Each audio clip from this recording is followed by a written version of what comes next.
সিদ্ধান্ত লোৱা হৈছে আপোনালোকে গোটেইখিনি এবাৰ থুলমূলকৈ কৈ দিছো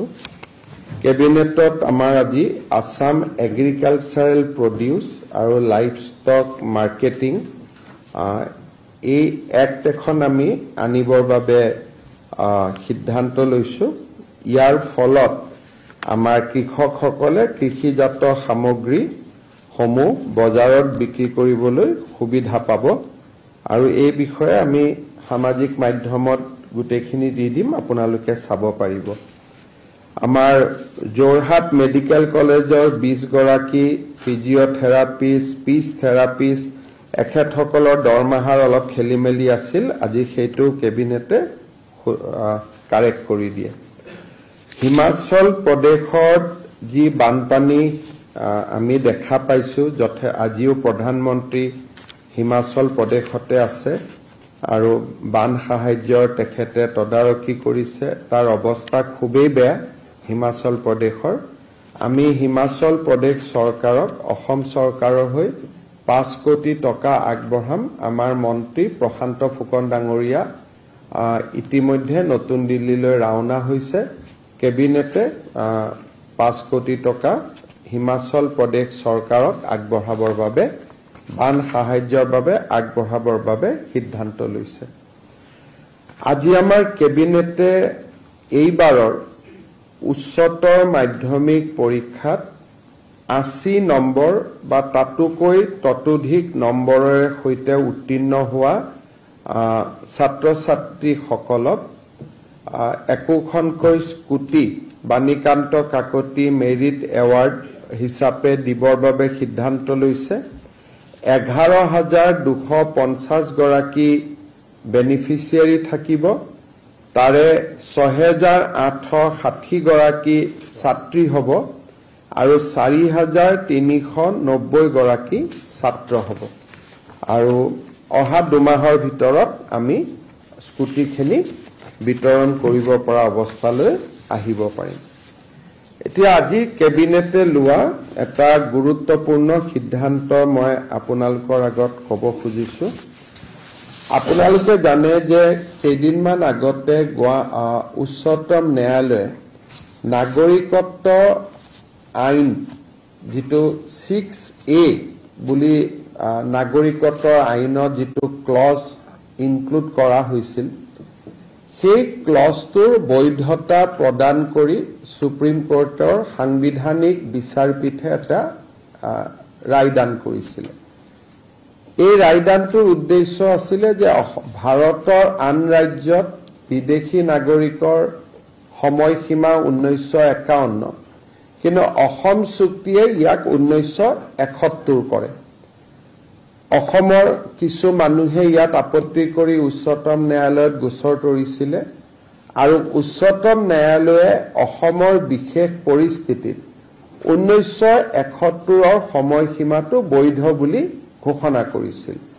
আৰু আপোনালোকে জানে যে বিষয়টোত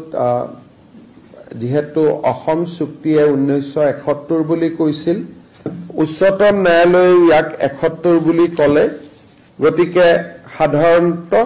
অসমত ইয়াৰ বিশেষ প্ৰতিক্ৰিয়া নাছিলে কিন্তু সেই ৰায়দানটোতে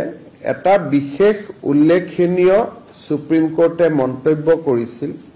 যে নাগৰিকত্ব আইনৰ 6A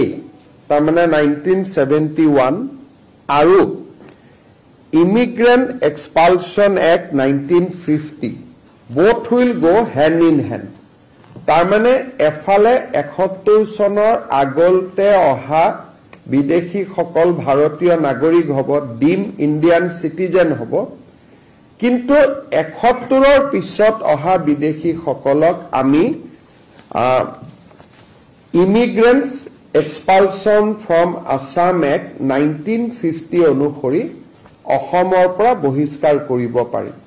এইটো সাংবিধানিক আদালতৰ ন্যায় আছিল ইয়াৰ যেটো মিনিং বা আইনগত যেটো মিনিং আছিল তাৰ মূল মিনিং এইটোৱে যে বিদেশী ন্যায়াধিকৰণৰ এতিয়া কোনো আৰু প্ৰয়োজন নাই ট্ৰিব্যুনেলৰ যেটো ৰোল আছিল সেই ট্ৰিবিউনেলৰ ৰোলটো সুপ্ৰিম কোৰ্টে নালিফাই কৰি দিছিলে যে 1971 আগত অহা মানুহখিনিক আমি বৈধতা প্ৰদান কৰিলো কিন্তু 1971 পিছৰ অহা মানুহখিনি আপোনালোকে গভৰ্ণমেণ্টে illegal immigrant expulsion from Assam Act 1950 তাত ব্যৱহাৰ কৰিব পাৰিব এতিয়া যদি আপোনালোকে এটা চাব যায় আমাৰ অসমত বৰ্তমানৰ দিনতো ফৰেনাৰ্ছ ট্ৰিবিউনেল সমূহত ৮২,০০০ কেছ পেন্ডিং হৈ আছে আৰু ট্ৰিবিউনেলৰ প্ৰক্ৰিয়াটো এটা যথেষ্ট জটিল প্ৰক্ৰিয়া ট্ৰিবিউনেলৰ পিছত হাই কোৰ্ট যাব সুপ্ৰিম কোৰ্ট যাব এটা দীঘলীয়া প্ৰক্ৰিয়া কিন্তু 1950 চনত অসমৰ বাবে যি এই বিশেষ আইন প্ৰণয়ন কৰা হৈছিল সেই আইন অনুসৰি বিদেশী বহিষ্কৰণৰ ব্যৱস্থাটো অত্যন্ত খৰতকীয়া আছিল আৰু ইয়াৰ মূল মিনিং এইটোৱে আছিল যে সেন্ট্ৰেল গভৰ্ণমেণ্টে এজন অফিচাৰক অথৰাইজ কৰিব আৰু তেওঁ মানুহজনক ইভাকুৱেশ্যন অৰ্ডাৰ দিব পাৰিব যদি মানুহজন বিদেশী হয় তাৰ মানে পুশবেক অৰ্ডাৰ দিব পাৰিব সেন্ট্ৰেল গভৰ্ণমেণ্টে বাই নটিফিকেশ্যন ডেপুটি কমিশনাৰ সকলক ডেজিগনেটেড অফিচাৰ বুলি ঘোষণা কৰিছে কিন্তু যেহেতু আইএমডিটি আহিলে কংগ্ৰেছ চৰকাৰ দিনত খনোৱাল জাজমেন্টত আইএমডিটি বাতিল হোৱাৰ পিছত কংগ্ৰেছ চৰকাৰে ট্ৰিবিউনেল লৈ আহিলে এই আইনখন কৰবাত নহয় কৰবাত পিছত পৰি গল যিখন অসমৰ কাৰণে এখন বিশেষ আইন আছিল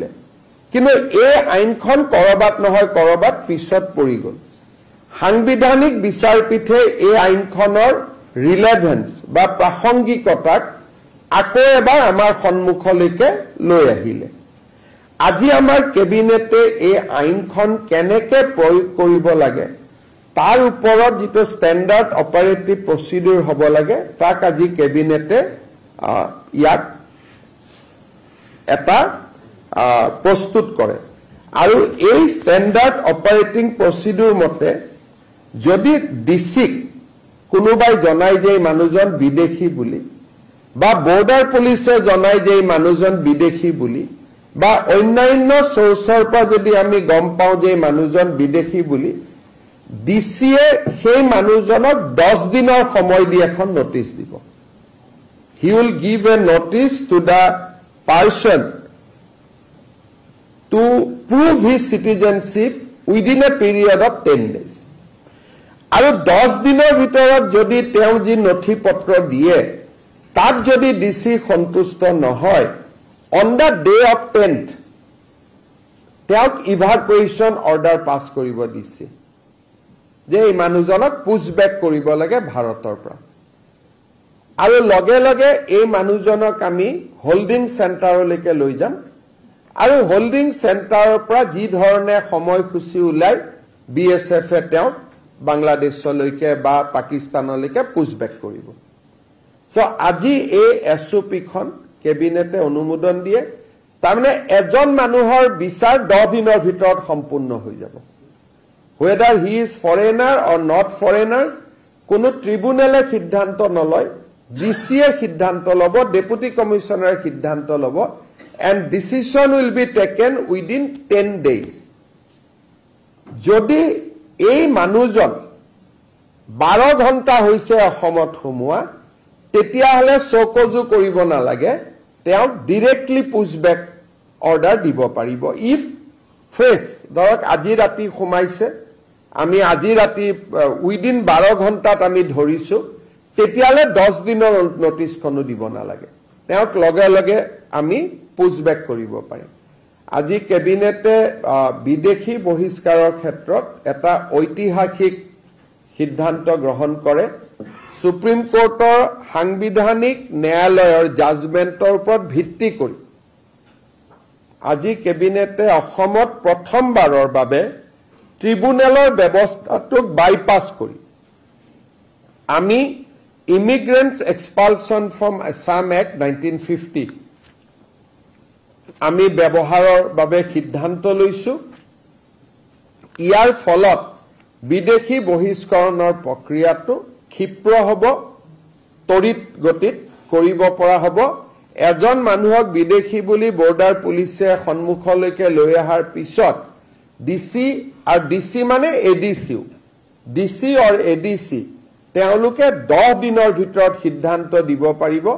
সিদ্ধান্ত দিয়াৰ পিছত আমি কোনো এম্বেসিক যোগাযোগ কৰিব নালাগে,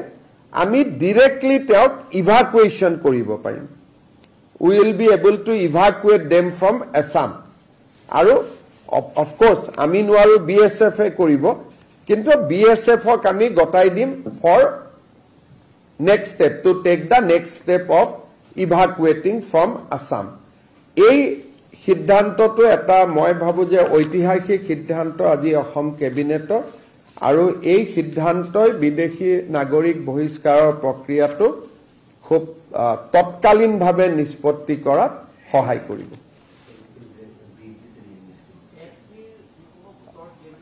সেইবিলাকটোতো ঘূৰাই আনিব নোৱাৰি, যি 86,000 গোচৰ আছে সেইখিনি থাকিব, কিন্তু FTA যি 1,16,000 বিদেশী বুলি ঘোষণা কৰি থৈছে, তেওঁলোকৰ যদি হাইকোৰ্ট বা কাৰোবাৰ ষ্টে অৰ্ডাৰ নাই, তেওঁলোকক আমি